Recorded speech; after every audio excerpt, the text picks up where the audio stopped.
Welcome to another episode of The Worthy Physician. I'm your host, Dr. Sapna Shah-Haque. What if I had a way for you to actually maximize your money and the way it works for you?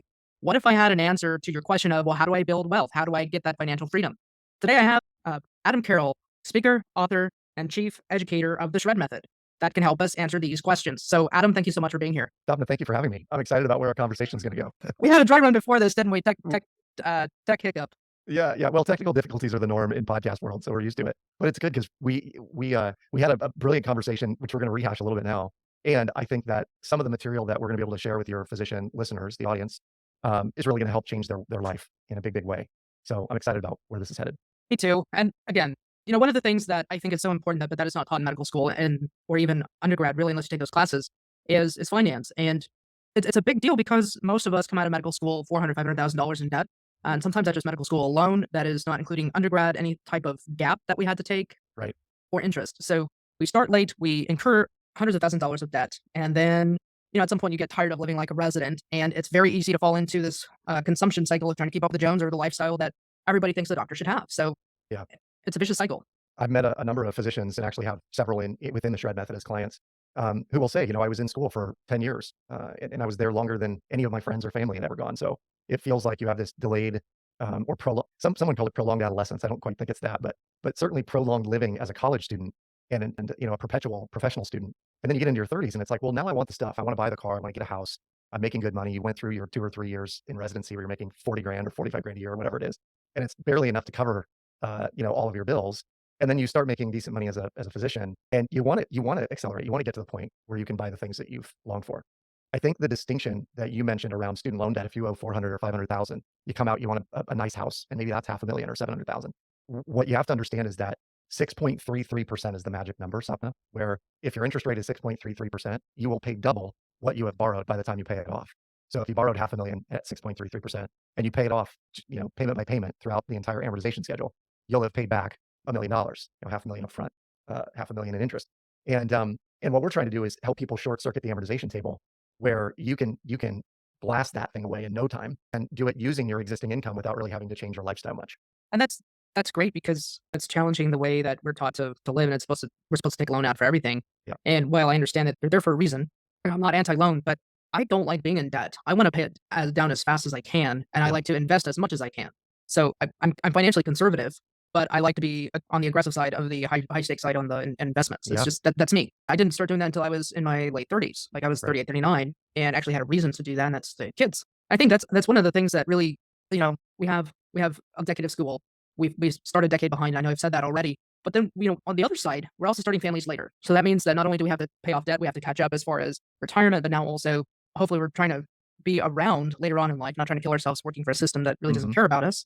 But we're wanting to spend more time with the kids, give them a foot up more than more than what I had, so they don't have to struggle like at the same points I did. So, how do we do that? How does that Shred Method really break it down for us? How does it work? Yeah.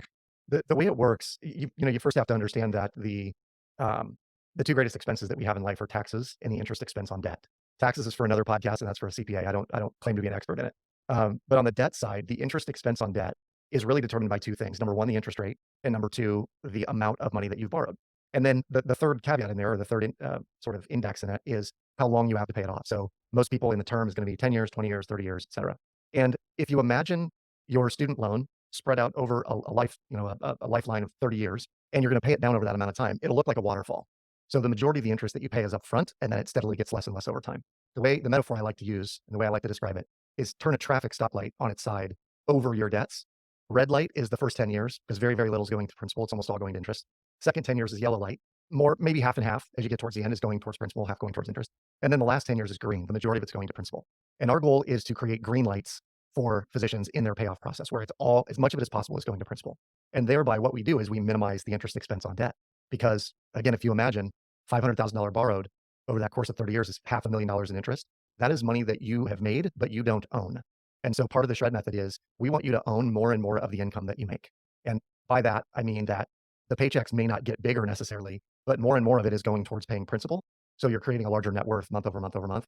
And it will get to a point where if you've blasted away student loan debt and we're now going after your mortgage or your practice debt, now you're actually building equity.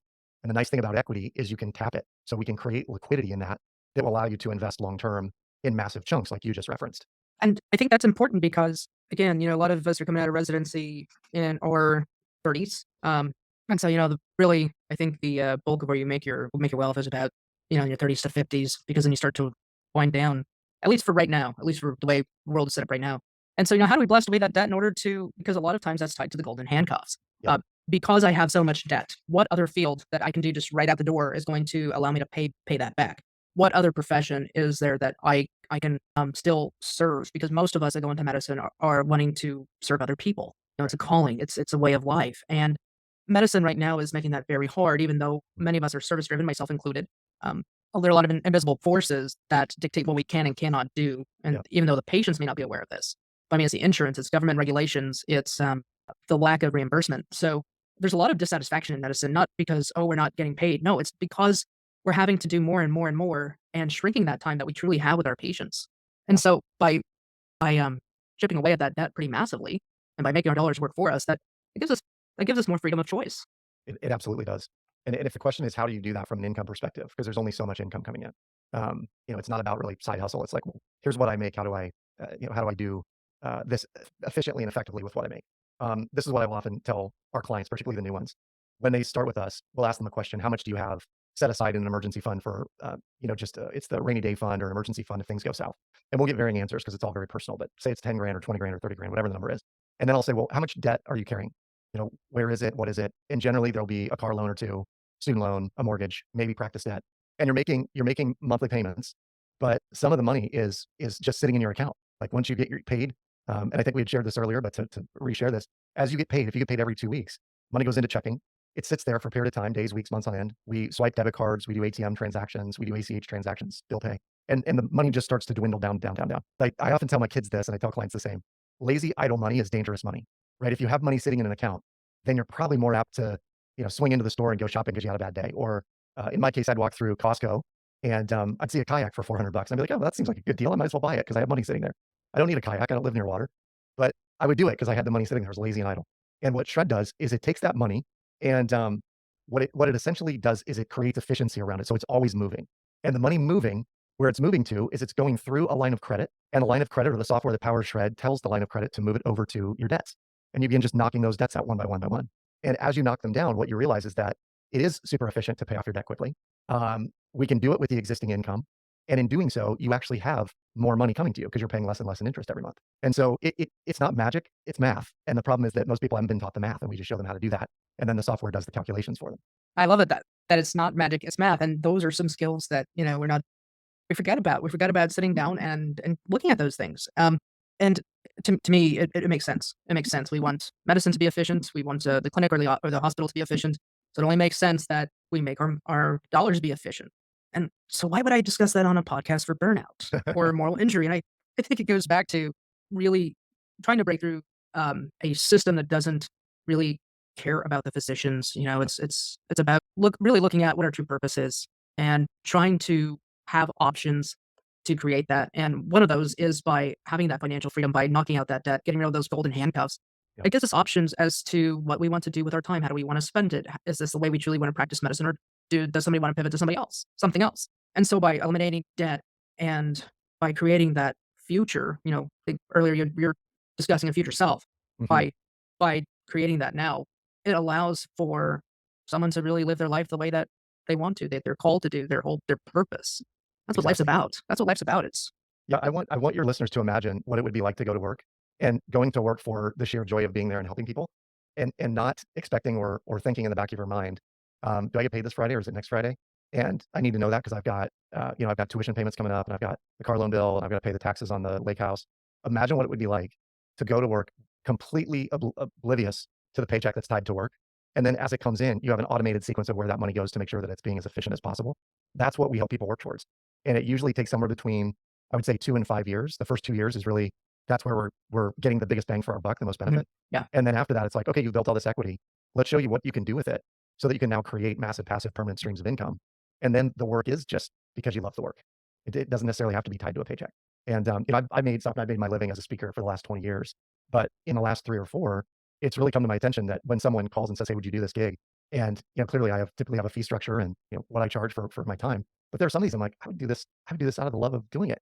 And I'm only able to do that because of what we've set up. Right, so you're able to not only do it because you get paid to do it, but also do it out of generosity, purpose, and calling. Yeah, And exactly. that's truly why I think most physicians go into medicine is because it's not about the money. You could, become a CPA or do something else that does not have the liability, the debt, and the Yeah, dissatisfaction, but it's truly because we give a damn about people. Excuse the language, but we give a damn about people. yeah, And yeah, okay, it's not always it doesn't always come out in tears and hugs, but we carry our patients with us from the next room to the next room to the next room. And it is getting more difficult in the United States to keep doing that when it is dehumanized. right. So if we could show up to work without having to worry about the paycheck and just for the sheer love of it, or even be able to have the freedom to have more negotiation room to negotiate the days or hours. I shared with you earlier pre-roll that I have a friend who's a surgical oncologist, and Yes. to your point of carrying the patients with you from room to room, and even in the evenings, he said he generally looks tired. He's got kind of fatigue, almost looks fatigued all the time. And I had asked him, "Do you have trouble sleeping?" And he said, "I replay every stitch before I go to sleep because I'm thinking about those patients. I'm concerned about how they are. You know, he 100% lives what you just said, as I'm sure you do." And what he was looking for was the ability to scale back in his practice a little bit because he was doing so many cases every week, and they had financial metrics that they were trying to run on, he and his partners. And he said, I want to take a back seat on this. I want to do 2 or 3 days a week. I'd like to coach and mentor new surgeons, young surgeons. And they were kind of like, that's not part of the deal. And he ended up leaving the practice as a result. And he was, pushing 60 and trying to figure out what he wanted to do next with his life. Lucky for him, he had blasted away debt. He had built wealth. He was creating some passive income streams. But he said, I still love what I do and I want to stay sharp in it. I just I can't do it the way that it's been done and the way that we have it set up. Oh, I want to high five your friend already because that's absolutely right. Some of these things get unsafe as far as case to case case. We Yep. also have to be able to sleep and relax. But because he had blasted away debt, he had that option. He was able to say, I'm not going to do this because I have that option. I don't have that financial ties to debt. Yep. And that is huge. And that is really important at any age, whether you're in your 20s, just starting out in residency, whether you're in your 30s or early 40s. And I'm not even going to say mid career because typically, medicine is something that we do lifelong, whether it's directly or indirectly. Yep. Yeah, that 30 to 50 category, I don't Yeah. know if we said this before, but it's so critical. If we have a physician or, someone that's out of med school, out of residency, they're ready to get started, and they take this seriously for the first 2 to 3 years of their career, they will be miles and miles and miles ahead in short order financially, because of what we're gonna teach them how to do and how they're gonna use the money that's coming in. Even folks that we get, and we do have clients in their 50s, the folks that are in their 50s that come to us are the ones that are saying, "I wanna be done soon, and I want certainty in being done. I don't wanna feel like I'm gonna outlive my money or that there's not gonna be enough in retirement between Social Security and a pension or a 401k or Roth money." We show them how it's done, and within, again, a few short years, 2, 3 years tops, most of them are realizing that, A, they should have done this 20 years ago, and B, they're really glad they're doing it now because they see a light at the end of the tunnel. So, again, from an age perspective, if we're talking to, 30 to 40-year-olds, by all means, jump in. Anyone in their 40s or 50s, it's never too late. It just changes the game a little bit on, what we do and how we do it. But the shred method can help. And I think that's important because, again, it's gonna give you more freedom over your time, more freedom over the choices in your life, and nowadays, that's what people are looking for. It's not again, being under fluorescent lights and in brick buildings. It's about, I have 24 hours in a day. I only wanna maybe be X amount at work, and the rest of the time, I wanna be with my family doing something that we love because we only have one life. Yeah. And Yeah. earlier, you were talking about the 4 legacies. Yeah, I think this is a really interesting, philosophy, if you will, that I've lived my life by for gosh, probably 2 decades now. And I learned this from a software engineer. I was at a conference and he relayed this to me. But he had sold a software company for millions of dollars, and he had bought a bunch of real estate, and he was managing, he started a property management company and basically put his money to work for him. And I said to this guy, his name was Matt, I said, "Matt, what have you learned in all of this?" And he said, "Well, everyone's after financial freedom. That's what we want ultimately." And he said, "By selling my business, I got it. But it's what comes after that or what that creates is what really people want." So financial freedom, Matt said, leads to time freedom because those who have money generally have time. Time freedom leads to relationship freedom because when we have time, we want to spend time with people that we want to versus those we have to. And so we spend more time with family and friends and loved ones and mentors.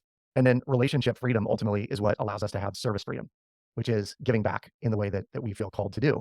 And a speaker that I heard one time, he said, "We were not put on this earth to be employed. We weren't put here to get jobs. We were put here to be deployed." And when you figure out what your deployment is, in the case of medicine, I think people know. Anyone that's gone through med school and is practicing medicine, I think you know why you're there. That's your deployment. It's figuring out how to get financial freedom in the midst of that deployment that will lead to the others: time freedom, relationship freedom, service freedom. I think you're right. I think you're absolutely right. And we know that because we're still here in medicine, even when it's turned upside down. I mean, it's really changed. It's really changed in the last decade and even more so. But that's important because we're humans as well. And I know that there's a culture in medicine that you have to do, go all in, 80 hour work weeks, more. But the truth is that I mean, in other professions, that's seen as ludicrous and crazy, and it's not considered a badge of honor. It's like, what are you still doing here? Get out. Yeah, Uh, but in medicine, like, and the culture is antiquated and it is changing, like an iceberg moving, but it is changing. yeah, And so what you're describing is a mathematical way to get to the financial freedom, the time freedom, the relationship freedom, and to really add more value to human life and to a life that I think most people want to live. 100%. I call it money irrelevancy, that when money is irrelevant in your life, Mhm. that may be financial freedom for some people. It's Sure. defined differently for everybody. But when money's irrelevant, and I'm not saying, I think Zig Ziglar said, money's not the most important thing, but it ranks right up there with oxygen on the gotta have it scale. Right. I heard someone lamenting on social media the other day that you just can't exist in this society without money. And I was like, well, that's a truism. It's hard to live without, the ability to afford things to live on. But I think that I'm trying to circle back to where I started with that thought. The key to this working, and the key I think for physicians especially to understand, is that the shred method works really well when your income is greater than your expenses by some amount. Mhm. And we do that for as long as humanly possible. So doctoritis is a thing. Folks become doctors and they need the Mercedes, the $1 million home, the lake house, and the long vacations every year and luxury items. So that's real. And I'm not saying you can't do that. You're just going to do it at a different level or a different scale or at a different time because Right. that could come. We want to maybe you want to get there, but we're going to show you how to have it. Basically, have your cake and eat it too. And I think that's what everybody's after. So where could we find you? Where can we find you online and in social media? Theshredmethod.com is the best place to go on the web, Sapna. If you go there, theshredmethod.com, there's a masterclass that you can watch that will teach you everything you need to know about how the shred method works. And then our team is always standing by for a 20-minute call if you want to get more questions answered or run your numbers. What we often do, we'll plug in raw or very specific numbers for people and then give them, here's the date that you'll either be debt free or that will start phase 2 of this wealth building journey. People get a lot out of that site. So theshredmethod.com. You can go to the.shredmethod on Instagram. We have a lot of posts there. And if you Google my name, Adam Carroll, 2 R's, 2 L's, I'm not the singer-songwriter from Austin, Texas. Wish I were. But you'll see me all over on podcasts and, doing education events for this because our goal, very candidly, is we want to help the helpers. We want to help people like physicians, like first responders, like teachers. And we want to help them create a financial future that is bright and rosy and free, that allows them to do what they love to do and be in purpose-driven mode, but know that on the back end of that in 10 years or 20 years, money's irrelevant. They can work or not work. It's up to them. They can keep doing what they're passionate about or move on to the next thing, and not feel like they do have those golden handcuffs that are quite often in place. And thank you very much for that because what you keep describing, what I keep interpreting as freedom to choose. You help people get that freedom to choose, which so many we lose 300 to 400 physicians per year to suicide, and we don't know why, other than it's taboo to ask for help. Yeah. Now that's changing. Like I said, the culture in medicine is changing very slow, like an iceberg moving, and that we know that that's horribly slow. Yep. But if and something inside of me does wonder if they had a choice, if they had a chance to pivot, would things be different? Right. Yeah, I hear you 100%. This question, if freedom for me is one of my core values. And in fact, my 5 in order: family, freedom, love, growth, and connection. Those are my 5 core values. And I try and live by them every day that I can. Um, Freedom is choice in my world. Right. If I can choose to do something different, I've always said I know I'll be successful when I'm choosing to do what I do every single day. And there's not a day goes by right now that I wouldn't be doing this. For doctors, particularly those that unfortunately commit suicide, I almost wonder if it feels like there is no choice, there is no hope. It's like, how would I move forward? I have no idea what the way out is. I have all this debt. And I like to tell people that we give people hope, and hope is the feeling you've got, that the feeling you've got isn't permanent. So if you're feeling stuck, we want to give people hope that there is a way to get unstuck. And we can show them exactly how to do that. Step by step, the system will walk you through it. And you've got a community and coaches there right beside you to help. But it does take that first step, of deciding I want it to be different. I'm going to do something different to get it. And what is one last pearl of wisdom you could leave our listeners? Well, it relates to what we just said. I have a sign in my office. I see it all the time. It's right over the corner of my monitor over here. And it's basically that your life is perfectly engineered for the results you're currently getting, which means that if people don't like the results they have, but they're not going about re-engineering it, it goes back to what we said before. You're either choosing it or changing it. And so whatever your results are right now, know that your life is perfectly engineered for those results. And we're here to help you re-engineer it for different results. That's beautiful. And I really appreciate your wisdom and your time. So these addresses and handles will be in the show notes. And I would encourage the listener to go listen to the masterclass and use your brain, see where you're at. And if this is a tool that would help you achieve your freedom financially, time-wise, relationship, or serve, take that next step. Yeah, I appreciate that, Sapna. And keep doing what you do. I listened to a number of your episodes. Though I'm not a physician and I work with a lot of them, it gives me a great insight into what people are dealing with. And so I just congratulate you. Keep doing the work. This is incredibly important work that you do. Thank you very much. And it's because I've lost my best friend she died from suicide. And you have to wonder, it keeps me questioning, and it's not a malicious question, I don't think, but it keeps me questioning, what can we do as physicians. And the term burnout, moral injury, take your pick your poison, Yeah. or nomenclature. And it's not as a result of the individual. The system is flawed, but one person, which would be me, I can only speak for myself. I can't go up against Congress. I can't go up and get all these things changed. But by waking up the individual, the authenticity, that human spirit inside, and making physicians question about is this how they want to practice, changing that mindset, making that shift, because the culture of medicine is not something I would encourage my kids to go into. Mm. So, but if they do, I definitely want to leave it better than the way I found it. Yeah. So That's a powerful example. yeah. Keep Thank you sharing it. thank you very much. Yeah, it's been a pleasure, Sapna. Thanks for having me on the show.